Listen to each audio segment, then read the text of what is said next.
Bien, 9:44 minutos, seguimos adelante con nuestro programa y vamos a hablar ahora de un tema muy delicado, ¿no? La verdad que las imágenes que han trascendido en las últimas horas ayer, de la violencia ejercida por el expresidente Alberto Fernández contra su esposa, realmente causaron, la verdad, el repudio, ¿no? Generalizado. Ya es indefendible, porque algunos todavía seguían defendiéndolo, pero la verdad que frente a esas crudas imágenes que nosotros no vamos a mostrar, pero porque la verdad que no, son fuertes, por ahí tienen un sentido, digamos, seguramente de parte de ella, de demostrar que está diciendo la verdad frente a la desmentida que hizo el propio Alberto Fernández, ¿no? Hay que tener en cuenta que es una persona que está luchando con alguien con mucho poder, inclusive ahora todavía lo sigue teniendo.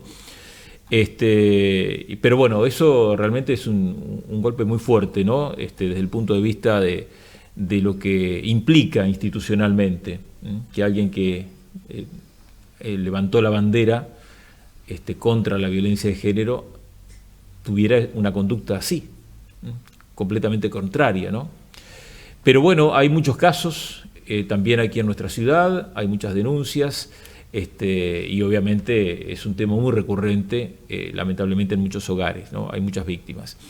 Está con nosotros la doctora Viviana Morosini, que bueno, ya la conocemos por su trabajo como jueza de faltas en su momento, concejal mandato cumplido, es abogada además, por lo tanto conoce el tema legal. ¿Qué tal, Viviana? ¿Cómo estás? Buenos días, Marcelo, y buenos días, audiencia. Bueno, que quiere aclararnos puntualmente la diferencia que hay entre violencia doméstica, digamos, de género, que es por ahí lo más común, ¿no? Y la violencia que se da en los ámbitos laborales, e inclusive en este caso de Alberto Fernández, en el más alto nivel institucional, ¿no? Donde los protagonistas son personas muy conocidas, muy populares, muy públicas. Sí, antes que nada, bueno, manifestar mi repudio a estos hechos que se han conocido por la denuncia de la señora Fabiola contra el expresidente, y también que muestra la hipocresía de una sociedad donde hoy muchos dicen, todos sabíamos, y nadie hizo absolutamente nada, ni siquiera quienes estaban, las autoridades que tenían a su cargo los ministerios y demás, que le dijeron, bueno, ya va a pasar. Sí, terrible. Hay que esperar. Realmente esa es la impotencia que siente una persona cuando se ve afectada por un tema de violencia y que lo primero que se hace es dudar de la víctima o tratar de justificar al violento porque algo habrá hecho la víctima para merecer un golpe, muchas veces. Entonces, realmente es para analizarlo, para pensar. Es cierto que muchas personas tienen miedo de denunciar, también porque no tienen los medios o también por casos como estos, como saben, y para qué voy a denunciar si al final la perjudicada sigue siendo la víctima. Hay una falta de empatía, por más que es una palabra que se usa muchísimo, no se ejerce desde ninguna de las esferas del poder. Hubo una situación del Estado donde se intentó bajar los casos de femicidios, los casos de violencia. Hay legislación al respecto, como la ley Micaela. Hay legislación al respecto, como la legislación de móvil laboral, que ahora vamos a hacer la distinción. Pero lamentablemente en los estamentos, para llegar a la víctima, hay fallas muy importantes. En general, la víctima se ve sola, y con mucho miedo. Además hay una doble vara. Sí, con la que se mide lamentablemente. Lamentablemente, ¿no? También hay mucho partidismo dentro del claro, el tema es que el tema de los derechos no debe ser, no es fruto de un partido político.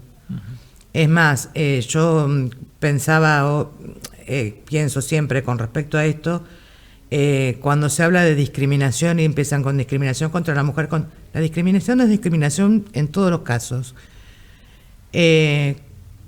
Y nuestra Constitución, la de 1853, establece, por ejemplo, que para ejercer un cargo público, el único requisito es la idoneidad. Eso marca que no existe no puede haber ningún tipo de discriminación, ni por sexo, ni por edad, ni por ideología política. Claro. Que lo único que hay que ser es capaz para ejercer el cargo. Y bueno, eso también hace que entonces la haya en la gente, lo vimos también con el caso de Venezuela, ¿sí? Al que también mi más profundo repudio, como perteneciente a la generación que votó por primera vez en el 83, y que creíamos que hemos conseguido la democracia, que tanto costó conseguir la democracia y tanto cuesta sostenerla, que haya personas representantes de nuestro país aplaudiéndolo al dictador Maduro en pleno acto fraudulento de no reconocer el resultado, realmente es un retroceso. Claro, y además se hacen llamar demócratas. Sí, demócratas y gremialistas, en muchos casos, sí. Que deberían estar defendiendo los derechos de los trabajadores, que en Venezuela están bastante conculcados y sin embargo están allí del otro lado del mostrador, diríamos. Y esto es grave. Bueno, volviendo al otro tema, como decíamos, la violencia doméstica generalmente se ejerce comienza generalmente con un tema psicológico de aniquilar la voluntad de la víctima, y después termina siendo,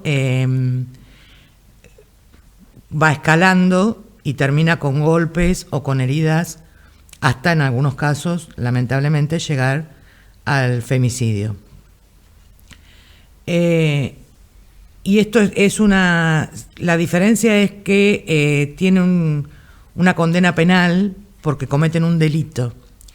El derecho penal tiene como característica que para que algo sea considerado delito tiene que ser típico, si la tipicidad de la acción. Comete delito el que matare a otro, comete homicidio el que matare a otro. Si no mató a otro no es homicidio. Entonces, lo mismo, en todos los delitos pasa lo mismo. Tiene que darse la acción que el delito prevé para que se considere que es un delito. Y de allí después viene el tema de la escala, diríamos, de gravedad para que el juez tenga cómo medirlo.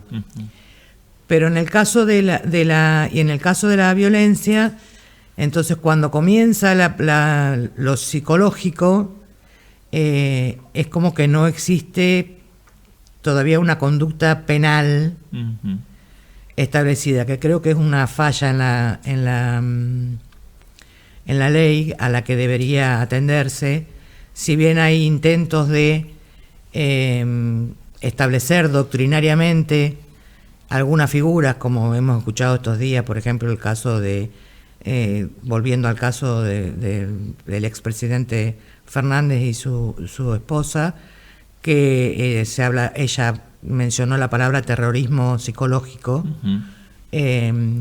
y también pasa en el caso del laboral, pero no está tipificado en el Código Penal. Por eso a veces se dice no hay delito.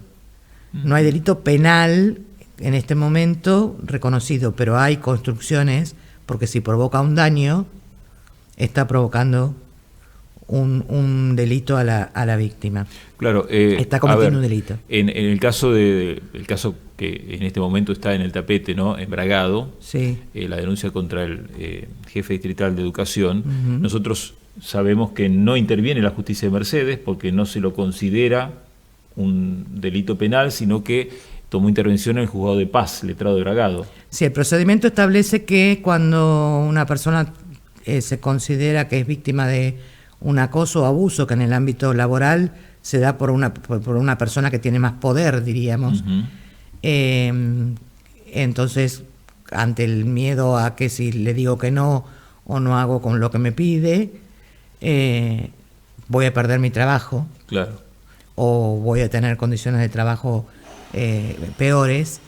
Entonces, en ese caso, lo que se establece es, se hace la denuncia ante cualquier caso de violencia en la comisaría de la mujer, generalmente, y allí se establece si hay una tipicidad que tampoco está muy claro eso en el procedimiento, o no llega a la víctima exactamente, y entonces establecen si no es penal, si no está esa conducta penalizada en el Código Penal, lo pasan directamente al juzgado de paz.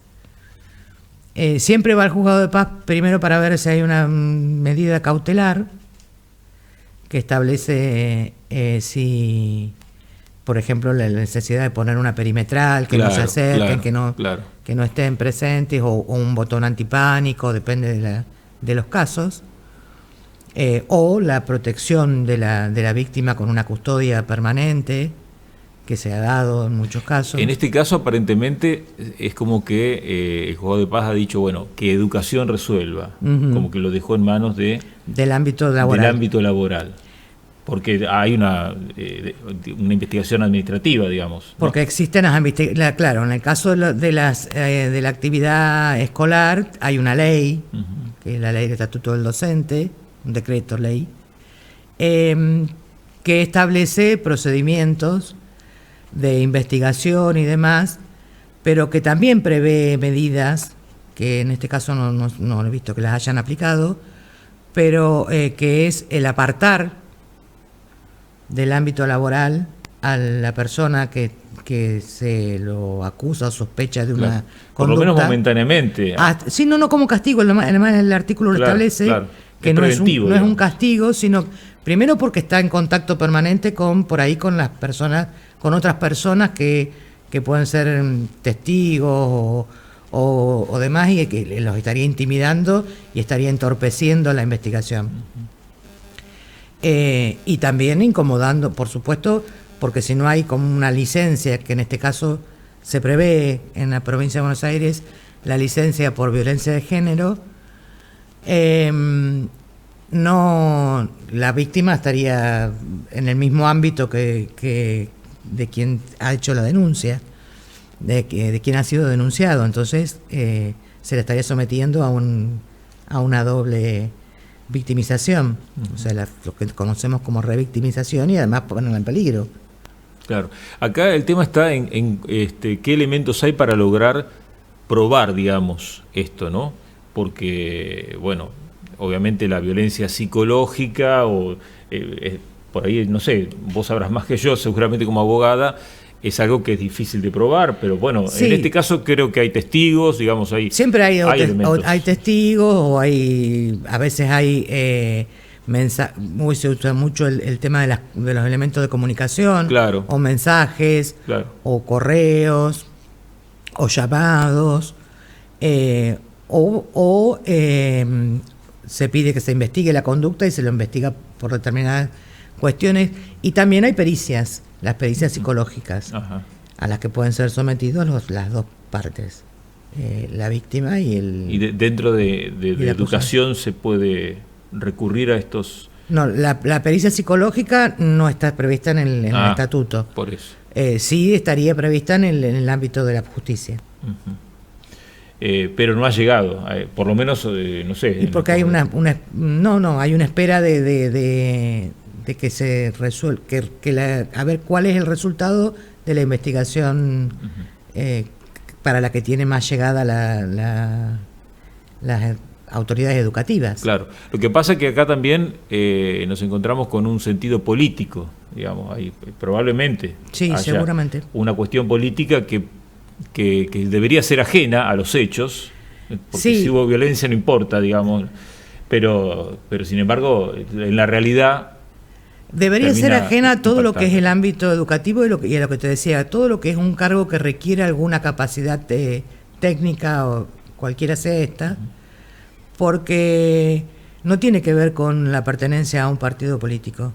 En educación, más que nada, hace años que se viene intentando, por lo menos en los papeles, desde la Dirección General de Escuelas, establecer métodos de pacificación social porque bueno, vivimos todos los días, vemos que hay una turbulencia en la sociedad y se establecen distintas alternativas. Se ha hecho también en la justicia con el caso de establecer la mediación prejudicial obligatoria. En las escuelas también se establecen métodos de mediación para resolver conflictos, pero claro, si quienes están a cargo de llevar adelante las políticas educativas en los territorios, que son justamente los inspectores jefes, inspectores regionales y demás que están en contacto con el personal y con los alumnos y con los padres, con toda la comunidad educativa, tienen conductas violentas, es muy difícil que pueda esto llevarse a cabo. Uno aspira a una sociedad en la que pueda resolver sus conflictos hablando. Claro, si no, volveríamos al lejano oeste. La educación a eso debería ser, digamos, es lo más razonable en el ámbito educativo. Imagínate, si en la educación no existe eso, ¿qué se espera para el resto de la sociedad? Volveríamos yo digo siempre, volveríamos al lejano oeste. El que saca más rápido la pistola es el que gana la discusión. Sí. ¿Cómo te parece que puede terminar esto? ¿Qué debería pasar? Y debería pasar, primero, que se termine la investigación, que ya lleva demasiado tiempo, en ese caso puntual, y que se emita la opinión. Una vez emitida la opinión... Porque es una opinión la que emitiría ¿quién? La que emite regional. La jefatura regional va a emitir la opinión de si hay que hacer un sumario o no hay que hacer un sumario. Ajá. Pues todavía no hay sumario. No, esto es una investigación preliminar. Preliminar. Ajá. Después de eso vendrá la resolución del sumario y también se verá si la víctima tiene alguna secuela o algo que le haya afectado demasiado, que le impida seguir ejerciendo normalmente sus actividades, su vida social, familiar, laboral. Y bueno, ahí también puede tener acciones judiciales para que quienes son los responsables de velar por ella en el ámbito educativo, también es llamativo por ahí, en este caso puntual, por ejemplo, que un solo gremio salga a hablar, en este caso porque la víctima pertenece a un gremio, pero claro. sí y lo igual, que pasa es que también el victimario es dirigente de otro gremio. Claro, está bien, pero es decir, ¿a quién defiendo? Uh-huh. Sí, hay lugares donde el silencio es complicidad. Claro. Porque si nadie dice nada, hay complicidad. Y vemos que cada vez hay mayor cantidad de casos. En lugar de disminuir los casos de violencia, aparecen otros modos de violencia, otros tipos de acoso, como los acosos a través de las redes sociales, con montones de situaciones que evidentemente, yo siempre digo, como que soy madre de un varón, hombre ya hoy, pero digo, ¿qué hace uno por ahí para que tengamos esta gente que no pueda resolver sus situaciones y recurra a la fuerza? Porque uno cree, por lo menos yo creo que en mi casa siempre se le ha dicho: a los mayores se los respeta, a las mujeres se los respeta, a las nenas no se le pega. Cuando empezaba la escuela o el jardín, no le pegues nunca a una nena, a las nenas no se le pega. Si vas en un transporte público, ceder el asiento a una mujer o a una persona mayor. Y vemos que eso se va perdiendo. Entonces, ¿por qué se perdió? No creo que haya un solo factor. Como en toda cuestión social hay muchos factores. Yo creo que el primero pasa por la idoneidad de quienes tienen que ejercer los cargos y de quienes tienen que elegir. Por ejemplo, en las escuelas se eligen a las personas y no se les hace pericia psicológica. Bueno, de todas maneras, el otro día un director me dijo, por mucho menos hubieran apartado a un directivo que hubiera cometido un hecho así. Sí, seguro. O sea, O sea, hay reglas, pero claro, son interpretadas en base a determinadas cuestiones, ¿no? Que por ahí tienen que ver con la política. Digo yo, va. Sí, sí, a veces sí.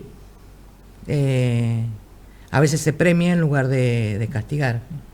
Y eso genera más empoderamiento en el que está cometiendo el hecho, que nunca va a resolver su situación, porque lo que hay que hacer es ayudarlo. A veces es mandarlo a hacer no es sacarlo directamente lógico, sino apartarlo del sistema y tratar de que modifique, claro, lógico, si se puede modificar esa conducta.